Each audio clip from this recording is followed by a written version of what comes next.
മുരിങ്ങയില തോരൻ വെക്കാൻ വേണ്ടി ഇല അടത്തിയെടുക്കാൻ കുറച്ച് സമയം വേണ്ടി വരുമല്ലോ. അപ്പം നമുക്കൊരു എളുപ്പവഴിയിൽ നമ്മൾ ചെയ്യുന്ന ഇങ്ങനെയാണ്. നമ്മളൊരു പാത്രത്തിൽ കുറച്ച് വെള്ളം എടുക്കുക, വെള്ളം തിളപ്പിക്കുക, ആറിയതിന് ശേഷം നമ്മൾ മുരിങ്ങയില തണ്ടോടി കൊണ്ടിടുക. അത് മുക്കിപ്പൊക്കി നമ്മളിങ്ങനെ എടുക്കുക. അന്നേരത്തിന് തന്നെ ഇല പെട്ടെന്ന് നമുക്ക് വലിച്ചൂരി എടുക്കാൻ പറ്റുന്നതായിരിക്കും. പിന്നെ നമ്മൾ ജസ്റ്റ് ഇതുപോലെ അരിപ്പയ്ക്കകത്തെടുത്ത് നമ്മൾ പെട്ടെന്ന് തന്നെ ഒന്നുകൂടെ ക്ലീൻ ചെയ്ത് നമ്മൾ വൃത്തിയാക്കിയ ശേഷം നമ്മൾ ചീനിച്ചട്ടി അടുപ്പ് വെച്ച് നമ്മൾ കടുക് പൊട്ടിക്കുക.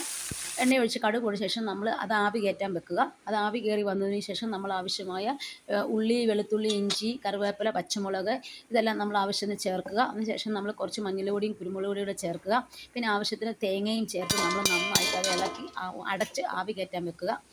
അതിനുശേഷം നമുക്ക് കുറച്ച് അതെല്ലാം ഓക്കെ ആയതിനു ശേഷം നമുക്ക് മുട്ട ഇടാൻ താല്പര്യമുള്ളവർക്ക് ആവശ്യത്തിന് മുട്ട എടുത്തിട്ട് മുട്ട നന്നായിട്ട് അതിൻ്റെ പുറന്തോട് നന്നായിട്ട് തേച്ച് കഴിഞ്ഞ ശേഷം ഒരു പാത്രത്തിൽ മുട്ട എടുത്ത് നമ്മൾ ഉടച്ച് വേണം ഇതിൻ്റെ അകത്ത് ഒഴിക്കുവാൻ. അല്ലാത്ത പക്ഷം മുട്ടയുടെ അഴുക്കെല്ലാം അതിനകത്ത് വീഴുന്നതായിരിക്കും.